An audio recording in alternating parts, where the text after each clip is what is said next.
Well, we hear a lot about seasonal allergies, but maybe not so much about food allergies. And if you are a parent like myself, what you put in your child's lunch bag can really make all the difference. Dr. Parikh is joining us now. She's an allergist and immunologist. Good morning. Good morning. How are you?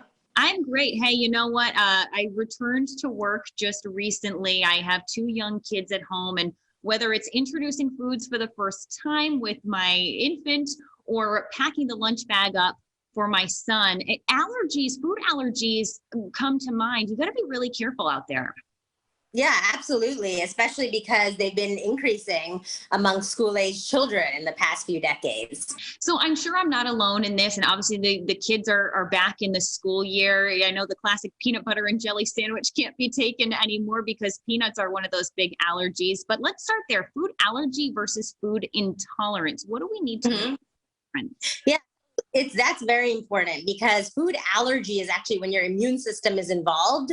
So your immune system basically decides that it's hyperactive towards a specific allergen. It actually builds allergy antibodies, IgE, like elephant, against that allergen. And why this is important is that food allergies can be dangerous and they can even be life-threatening.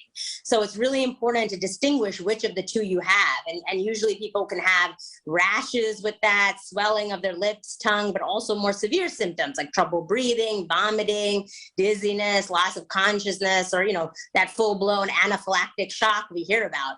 And intolerance is more like a side effect of a food. So your immune system is not involved and it's not dangerous, but it's basically something that the food may cause in everyone, but you may be more sensitive to it. So for example, a lot of people say after they eat bread, they feel tired and sluggish, which is actually very common to everyone in carbohydrates in general. It's just some people, it hits them a little bit harder. So that's why it's important, because if you have an intolerance, you can probably still keep eating the food in smaller quantities and it won't hurt you, right? It can't potentially kill you, but the allergy can. So it's important, if you don't know, to see an allergist to figure out which one you have. What are some warning signs and things that we should be aware of? Because as we're talking about allergies, even specifically with children, like you yourself might be feeling your throat close up. Something's getting itchy. You have that in the back of your mind, but what should we be on the lookout for if we see someone else experiencing this? Right. So over 90% of allergic reactions have some type of skin symptoms. So that includes itching, rash, and believe it or not, swelling of your lips and tongue, that's included as a skin symptom. So if you see someone start swelling up. So that is a key thing to look for, flushing. But then if that's also accompanied by wheezing, coughing, trouble breathing, or people don't realize this is a sign, but vomiting too can be a sign. And these are all warning signs that these are more dangerous reactions. So once the breathing and vomiting is included, that means something more serious is going on. And then the other big warning sign is like dizziness, or if your child starts getting sleepy or kind of acting funny.